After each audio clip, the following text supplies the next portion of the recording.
Thank you. All right, good afternoon. Welcome to the June membership meeting, AIA East Tennessee. New venue, just temporarily, so I'm glad everybody made it. Hopefully nobody went to the Foundry and then came over here. Anyways, feel free to get dessert. You got the brownies in the back while we're doing this. Very few announcements today. I think we have the sponsorship kind of trifold on your thing updated with all our current sponsors. So if you see these folks, please thank them.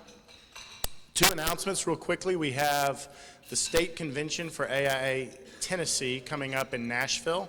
That's July 30th through August 1st. I know we've got some postcards floating around.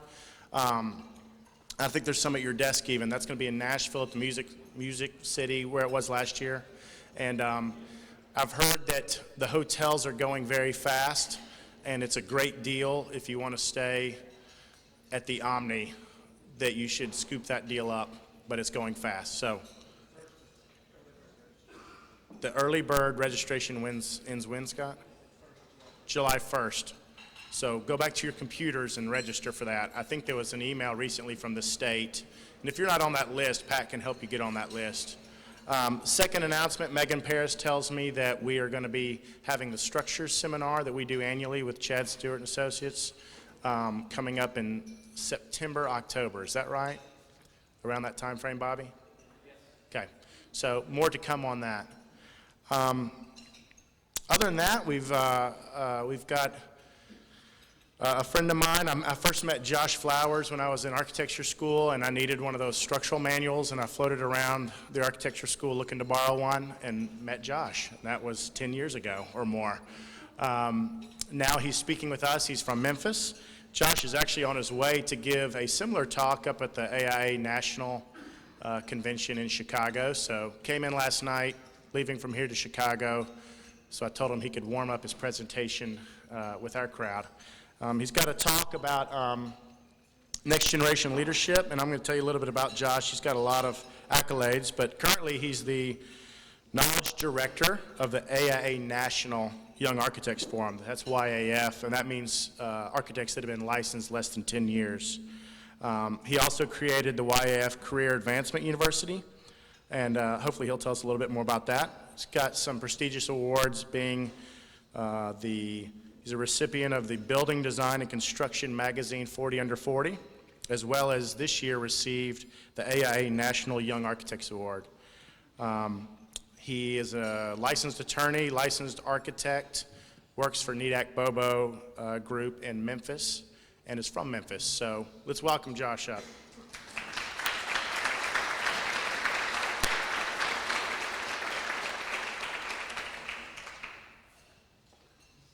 Thank you, John. It's great to be here. I was really excited to be invited to speak to AIA East Tennessee. As John said, I've spent many years here in Knoxville and see a lot of familiar faces in this audience.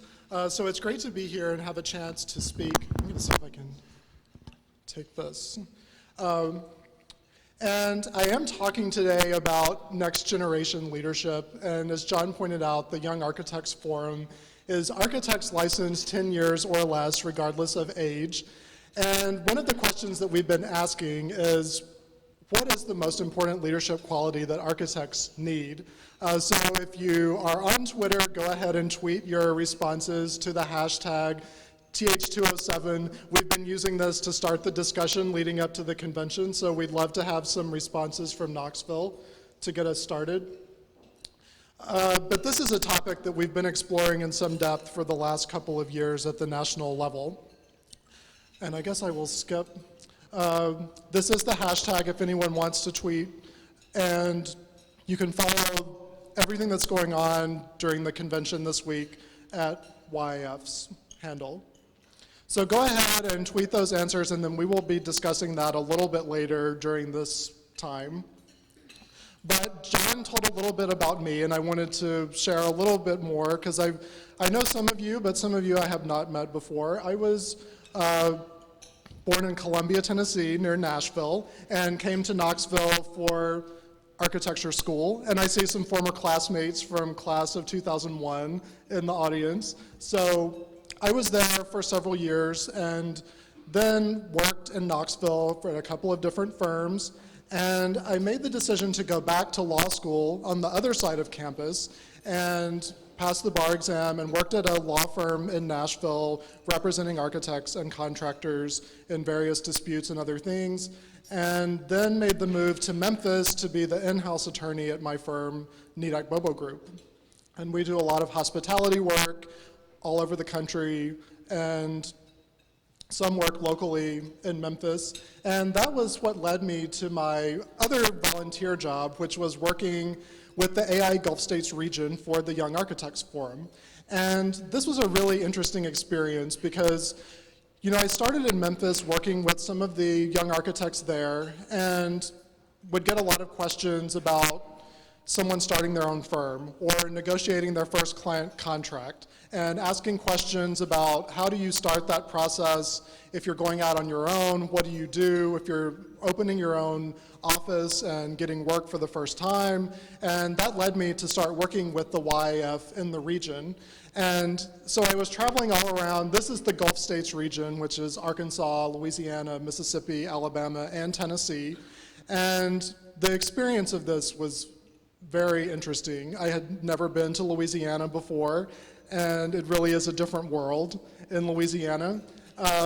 And I think the lesson that I took away from this is that you don't have to travel very far to be in a completely different environment, but architecture really has a lot of similarities no matter where you are.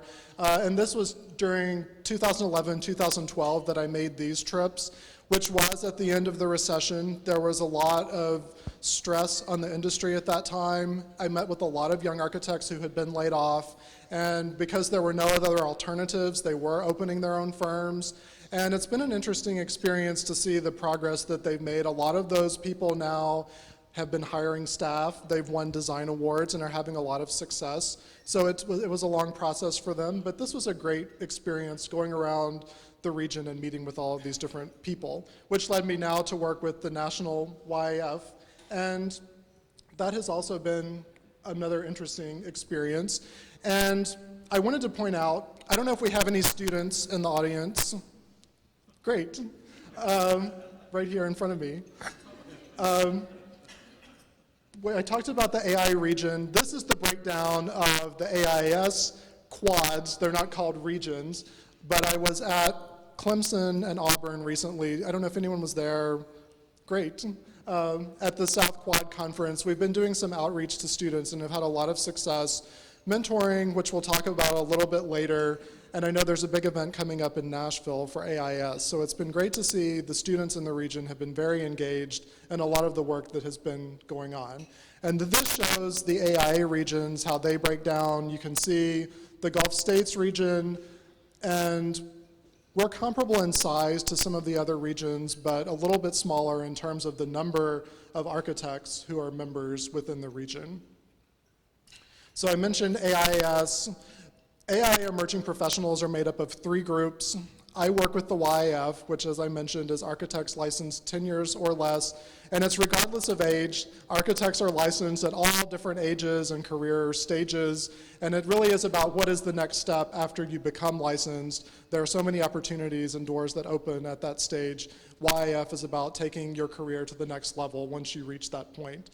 AIS, of course, is students, and the National Associates Committee is graduates of architecture programs not yet licensed or otherwise affiliated with architecture profession, but not yet licensed architects.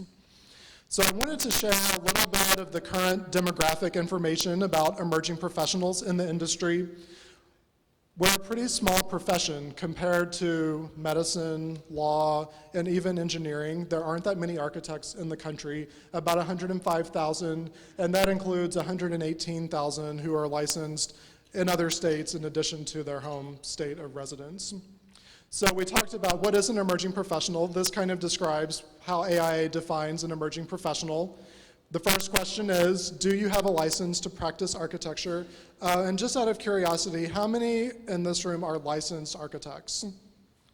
So I guess most people, how many are not yet licensed? Okay, great. Several people. So either yes or no. If you're not yet licensed, you're an emerging professional. If yes, then the next question is, did you get your license within the last 10 years? So how many in this room are licensed 10 years or less? Great, great. We have a lot of leadership that comes from East Tennessee from this group, and I think I may mention a couple of people a little bit later. So if yes, you are an emerging professional. If no to all of those questions, then you are just an architect. So, but as we said, there aren't that many of them, so it's quite a distinction to actually be an architect, especially with everything that's going on in the industry. So for AIA, we have about 15,000 who are associate AIA members of the National Associates Committee and 24,000 YAF members. So YAF makes up about 28% of all of the AIA membership, and we're about 40% of licensed architects. So with YAF, we really are trying to answer the question, how can we reach out to this demographic, and what is different about newly licensed architects as opposed to more experienced people in the profession? One of the interesting things that helps us answer that question is the generational breakdown of architects. And you can see the baby boomers are a large portion of the industry if you add up the age 50 and 60 plus group. And Generation X has a somewhat larger number, but it's interesting the way it breaks down between Gen X and millennials.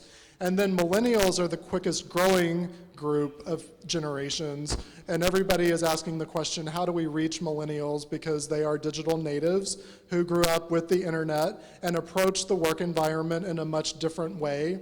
And with YAF, part of our membership are millennials and part is Gen X. So we have an overlap, and we are working a lot with the transitions that take place because it's quickly changing.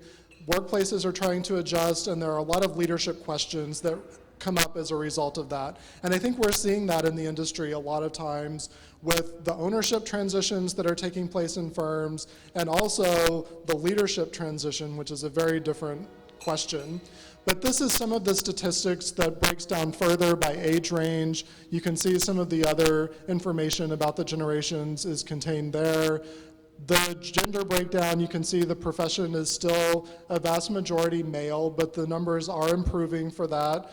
As more people become licensed, the numbers improve for male and female breakdown. Ethnicity is also a majority white profession, and also that number is changing somewhat, but not as quickly as some of the other numbers.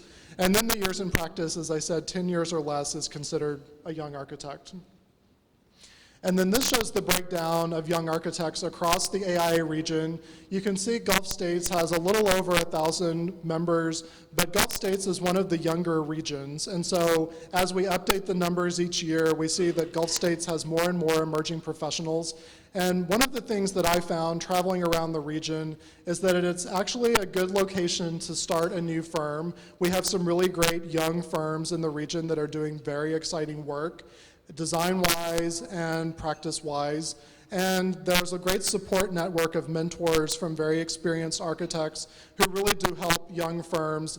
They're also competitors, but they do mentor younger firms. I know we've seen that in Tennessee, and it really is important. It may not be someone in the office, it may be someone outside the office, but having that mentor network is one of the things that does set our region apart from some of the others that are purely competitive and not so much of a mentor relationship. And I heard that traveling around to some of the places that Tennessee is known as a more emerging professional friendly state, which I thought was interesting. I mean, sometimes when we're in Tennessee, we may not realize that the environment is different from some of these other states, but I thought that that was probably a pretty good testimonial to hear. And then this is one of the other breakdowns about who is retiring in the next 10 years. You can see a little over a third of the profession is at retirement age and expected to retire within the next 10 years. One of the things that we saw during the recession is that people who are retirement age may not actually be able to retire because of the economic downturn, they may have to wait out a few more years before they can actually afford to retire. So that has slowed some of this progression. But then you can see retiring within the next 10 years and then the license less than 10 years who may not be prepared yet for a leadership role. That's a lot of what the YAF is focused on, is what has been identified as a leadership gap in the profession. That is the people planning to retire, trying to figure out who's going to take over the reins, and seeing that there's a lot of work to be done to actually have someone ready to run the firm, manage projects, do all the other work that goes into that.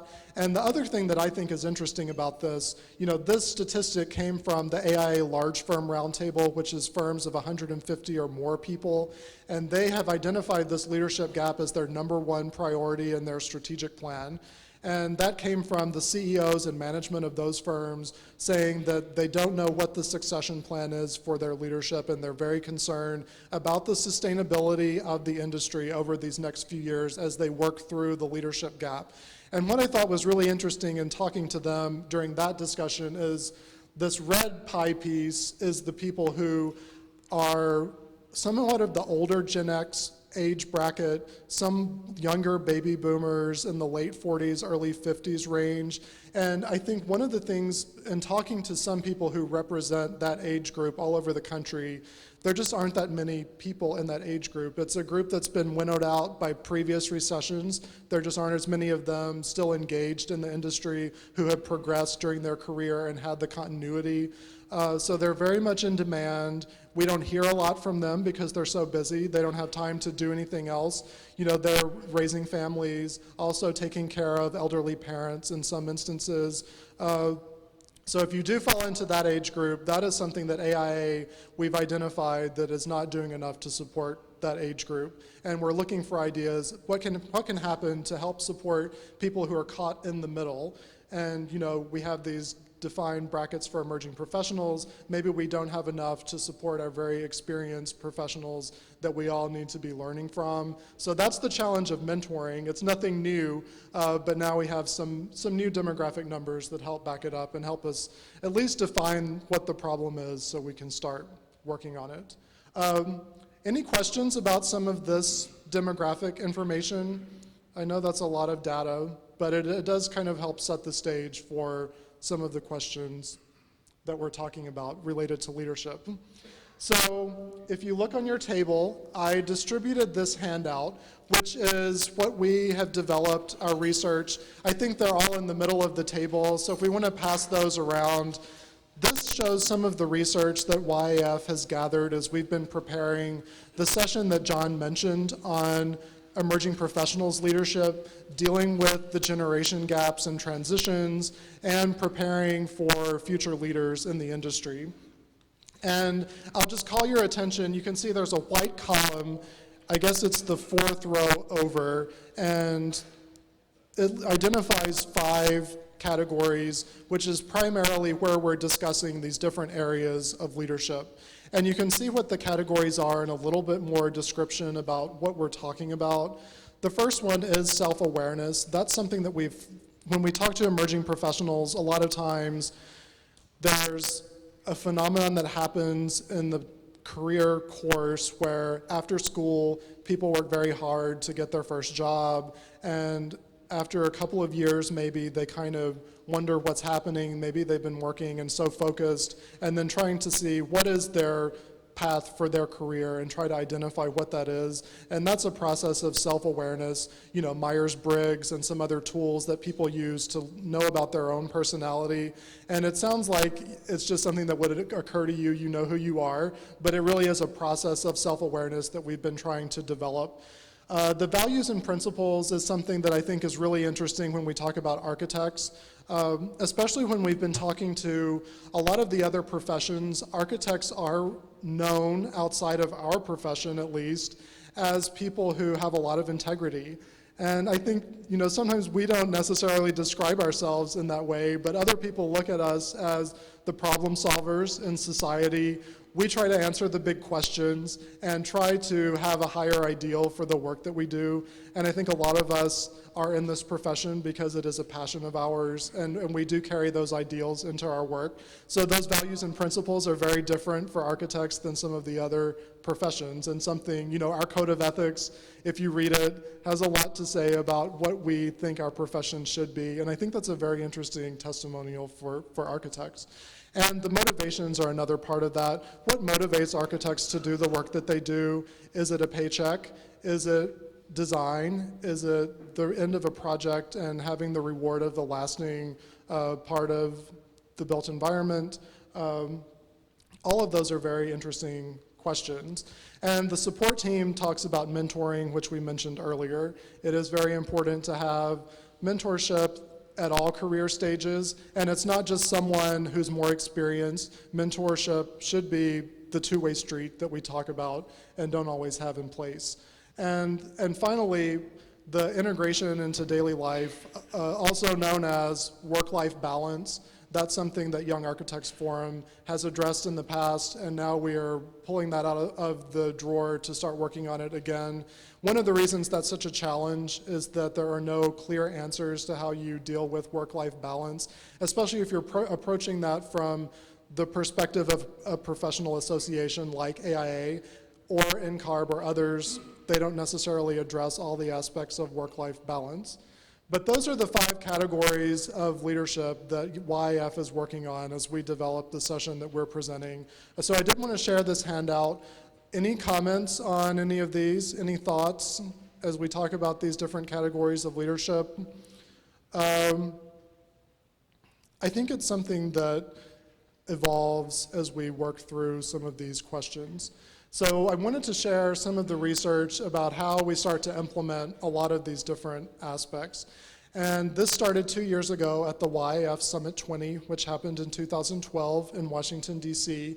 And this is what YAF does every 5 years as part of our strategic planning process. We gather architects from all over the country. I don't know if you can see, this is a very faint map of the United States. And you can see Tennessee. I represented Tennessee, and also Scott Busby from Knoxville represented Tennessee. And Scott is a past chair of the National YAF, and he was there in advisory capacity to help with a lot of the things we were talking about. And bringing together young architects and others from all over the country to ask the question, what is most important to this demographic? How can we respond and help support all the work that these people are doing and respond to their needs? So we had a 2-day intensive to answer that question, and brought in experts from all over the industry to talk about generation gap, to talk about the future of practice, firm culture, project delivery, technology, all of these questions that went into the discussion, and had a graphic recorder who helped us as the conversation was taking place. He was sketching and helped us record everything that was taking place. And that came up with a list of the top 6 issues of importance to young architects. So just take a look at this list, and I wonder if we ask the question of this audience, what do you think is the most important issue facing the profession? What would some of you say that you would expect to be on this list? Does anybody have any thoughts on what you would expect? Yes? I like that you put advancement of the profession at the top, because I think in a lot of our conversation, it's so foundational to the success of the rest of what we're trying to do. And I'm a big marketing person, so that's always my push. So advancement of the profession, we like that that's on the list. It's a very broad topic, but we want to see the profession progressing, not going in the wrong direction. And I think sometimes when we talk to AIA members, we get the feedback that some of them see the profession going in the wrong direction in certain aspects. And how do we reverse that trend? There are some very specific challenges related to that, but that is a very important one, definitely. Any other ideas of what you would expect, Suzanne? I would actually put value of design next to advancement of the profession and not further down the list, because I think it's the same effort in a lot of ways. So I guess the comment is, shouldn't value of design be tied for first or part of advancement of the profession, because we are architects, our work is about design, and it was interesting, the value of design. We'll talk about each of these a little more, but a lot of that discussion had to do with what is the value that design brings to the end user? How are architects giving back to society through the design process? So that was a very important one, absolutely. Any other comments on this list? Any reactions, surprises? Yes. Something that isn't on that list that I would think as a young architect, the value of membership. You have the value of license, we understand that, but why the AIA? So I guess the comment is, what about the value of AIA membership and belonging to the Institute? Are people seeing a value from their AIA membership? And that's a very interesting comment. You know, AIA did a lot of research during their repositioning effort, got a lot of comments back about the expense of AIA dues, especially for emerging professionals. It can be very expensive. I was really surprised to see the comparison of what we pay in Tennessee compared to some of the other places. We're actually less expensive than a lot of people and what they pay for AIA dues. And one of the things that we've heard from emerging professionals is that just belonging to the organization is really not the value that they get. It's what does AIA do for them? And now we've had the discussion about it really is what you get out of it as what you put in. So we're trying to develop how does AIA respond to that very challenging issue, because it is different. I mean, AIA membership, it's an 150-year-old association. Things do need to change, and we'll talk about that a little later. I think that's an interesting comment to make. Where does AIA membership fit into these 6 issues, because it's not explicitly stated anywhere. Any other comments? We'll move on and talk about briefly what each of these means. But with the first issue, advancement of the profession, one of the things that came out of that as we started implementing some of these issues had to do with mentoring, and it was I guess a negative comment on mentoring that there were so many failed attempts. I mean, how many people have had a mentoring relationship that was in name only, but then as it progressed, it was hard to keep the process going? So we heard a lot of negative comments about mentorship and that it needed to be rethought. One of the thinkings that comes from Grace Kim's excellent book on mentorship, if you're interested in that topic, was the idea that mentorship is not just 2 people, it is a group of people representing different perspectives, and that's the idea of laddered mentoring. These are images from the AIA San Francisco mentoring program, which was a benchmark program that has been replicated elsewhere. And the idea that they had is that mentorship happens in groups of 4. There was 1 associate member, 1 young architect, an experienced architect, and a fellow of the AIA. And that these groups would get together and share ideas. It was a free-flowing idea about mentorship and a 2-way street, so that people were mentoring up, mentoring down. And they said the other challenge was ideally there would be a 5th person representing students. The challenge that they saw was that students have a different calendar than the profession. They may be out in the summer, they may have studio work going on in the evenings, and it was difficult to reach students, but ideally there would be a 5th person, and it would be the student demographic.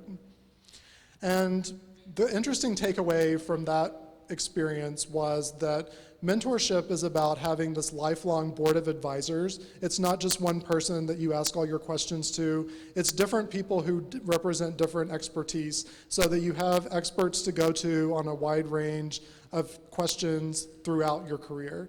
And then you keep adding to that board of advisors as you need other expertise. If you start opening your own firm, you need someone who has open their own firm that can share experiences. Another thing is, who's the most recent person that you can go to? You know, you don't want the person who passed the ARE 15 years ago. You want the person who just finished, who can help you if that's the next step that you're taking.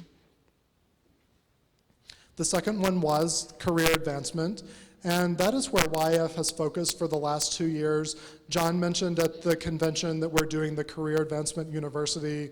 We're doing 7 sessions on career advancement on all different aspects of what is the next step in an architect's career. And one of the programs that we looked at for that was the Chicago Bridge program, which was pairing one-on-one young architects and fellows. It was a mentoring relationship, but it was also about plotting the course of the career path more so than a specific mentor relationship. And they also had a community interface component so that they were giving back to the community. Fellows were helping young architects plan community projects and outreach to the local area in Chicago, which was a very interesting success for them. And the takeaway that they had was knowing your strengths was the important process that they had. What are the strengths that you can use to leverage during your career? We talked a little bit earlier about the value of design and that discussion geared toward the societal impact and the idea of sustainability being a triple bottom line of environment, economy, and social impact. One of the things that was used as a implementation was actually in the Gulf States region. We had a design symposium that was held in Memphis and brought people from all over the region. One of our keynotes, it was interesting, I was talking to a couple of people during lunch about Escu Dumas Ripple in New Orleans receiving the AI National Firm Award this year.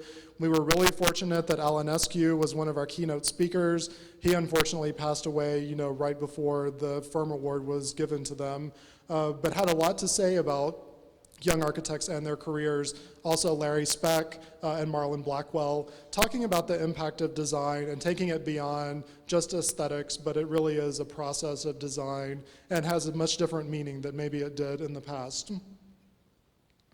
We also worked with a lot of programs in the region. That's one of the great things about Gulf States is the engagement at academic programs. This was Tulane City Center, and they have a program called the GrowDat Youth Farm, which is in New Orleans, urban agriculture, and having students reach out and mentor K through 12 students through growing food for the community.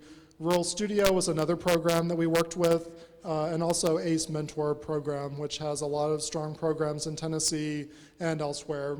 So these were all programs of social impact through design, which was great.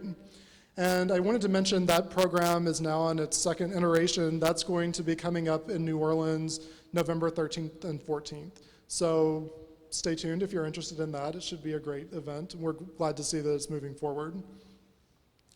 The fourth thing was starting your own firm, and that seems self-explanatory, but it is in fact a very complicated process, as I'm sure anyone is aware. Here's some more breakdown of the challenge of this generational transition.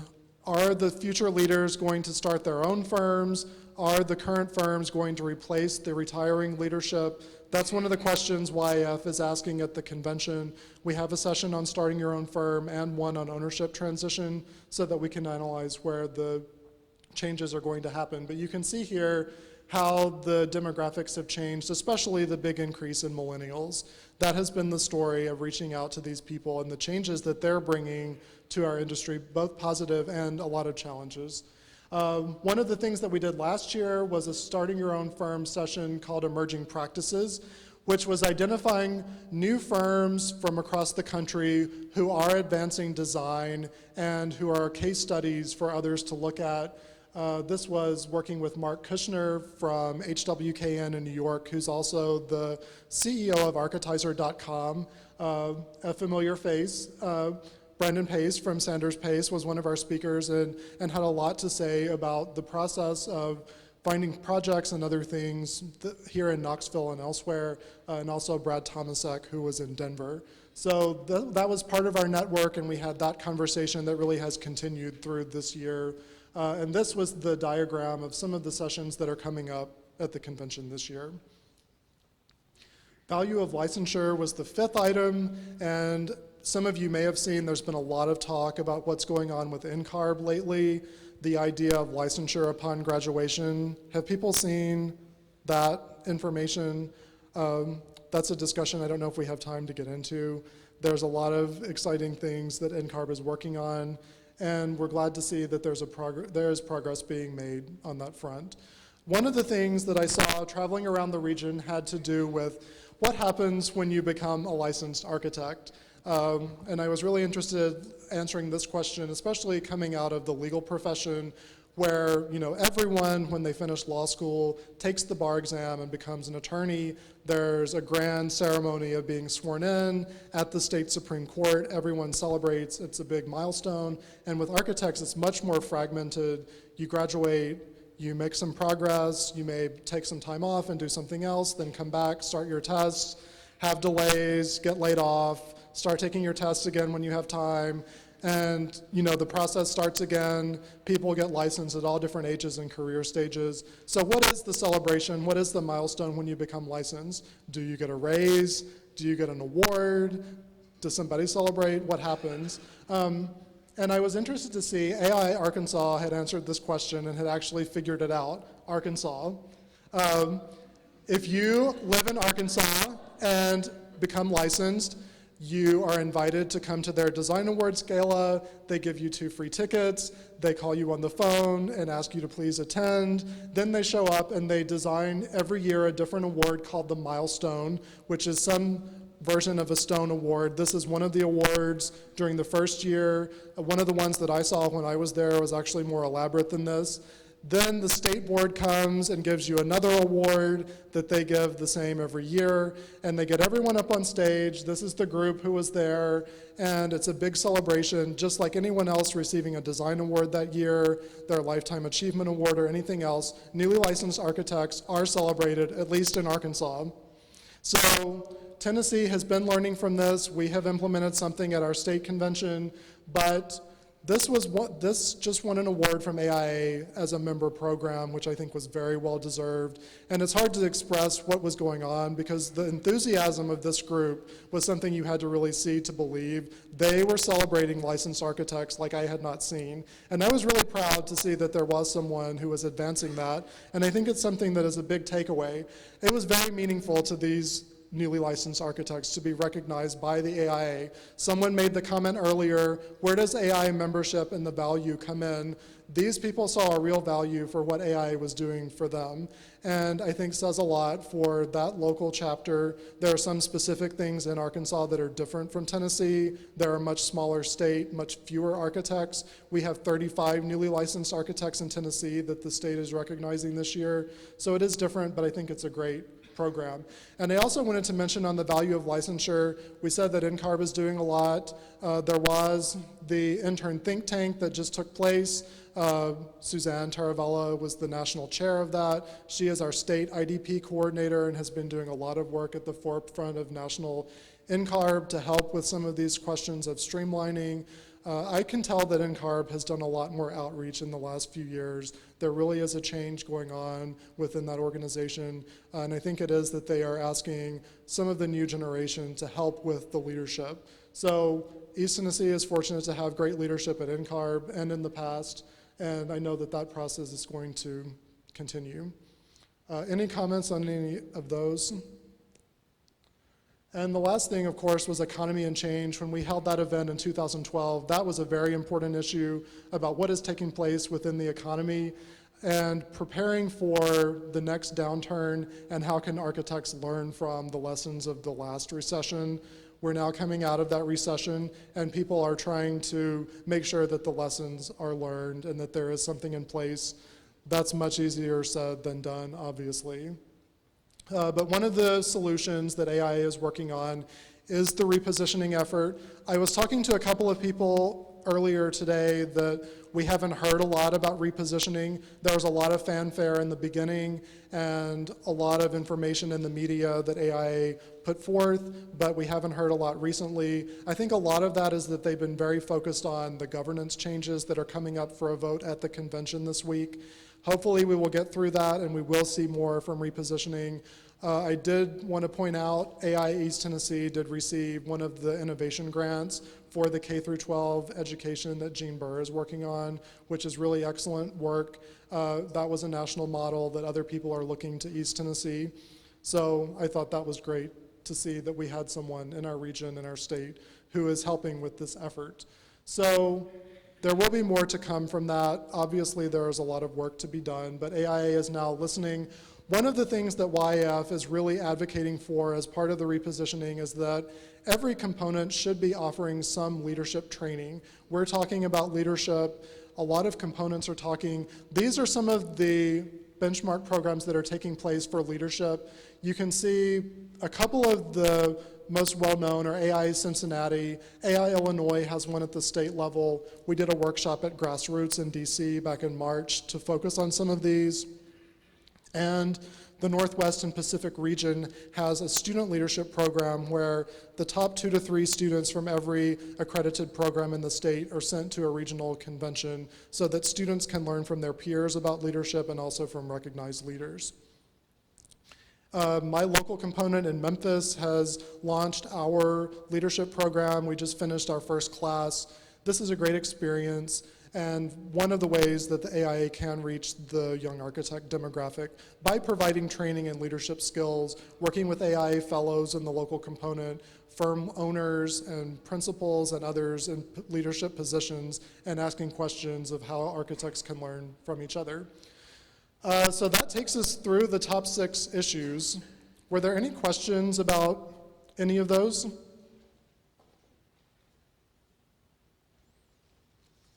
Well, one of the takeaways that I wanted to share, we talked about some of the leadership characteristics. You can look on this handout. There were some other characteristics that I shared on that. Definitely follow the hashtag during the convention because we will have more from a lot of the AIA leaders about what leadership means and how AIA can support the next generation. But I wanted to talk about some of these takeaways just as we've been doing preliminary research. We talked about the self-awareness and the values, and it is about combining purpose with passion. Architects have a lot of passion for the work that they do. Sometimes it doesn't come out in the daily work because we do have a lot that we're faced with. Architects are very overworked. In talking to a lot of people and some of the other components, that's one of the big challenges is how do we have more balance and more time and finding more people to help with some of the work. We talked about the core values, and also leading with heart was one that we had a lot of discussion about, and that leadership is about sharing your personal story and helping others on the path. And that's not so much about sharing information as it is sharing the mindset of leadership. And that's just the authentic leadership of how you communicate, not so much through words, but through everything else.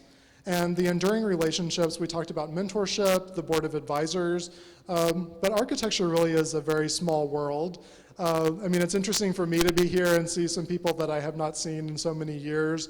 But in architecture, you should never burn any bridges because everybody comes back around. You know, we're kind of one big, happy, dysfunctional family in a lot of ways. But the enduring relationships are very important, and you know, the more people that you engage with in the profession and expanding the network, especially from the next generation perspective, and the self-discipline. And architects are also known, I think, as having a lot of self-discipline, which is, it's necessary, I guess, in our industry to apply the self-discipline to the work that we do. So I think that those are all some good takeaways, but I'm interested to hear, you know, we asked the question at the beginning, what do you think is the number one and most important aspect of leadership for architects? So now that we've gone through this discussion, I think we have a couple of minutes. I'd be interested to hear, we've been asking this question all over the country, so I wondered if we had some thoughts after we've gone through this. What do you think about aspects of leadership, especially for architecture? Any key aspects that you think are missing from this discussion? Or anything, yes? I just like to note that it's extremely important, and our firm is going through that process now. And what we found is in order to do it well, we've got a consultant that's working with us on it. I would encourage that for firms that are going through that. So, Be sort of an outsider, sort of talking to different generations about ways to do things, and different options and that sort of thing. Highly recommend that. so I guess the comment is about succession planning within firms, and it's important to get the outside perspective and not just rely on the people within the firm to answer the question for themselves. Find the outside expertise. I think that's a great takeaway. I know our session on ownership transition, we are working with 2 different consultants who work with firms in the DC and San Francisco areas, And it's been very interesting to hear their perspective because they work with a lot of firms on how they're answering those questions for their clients.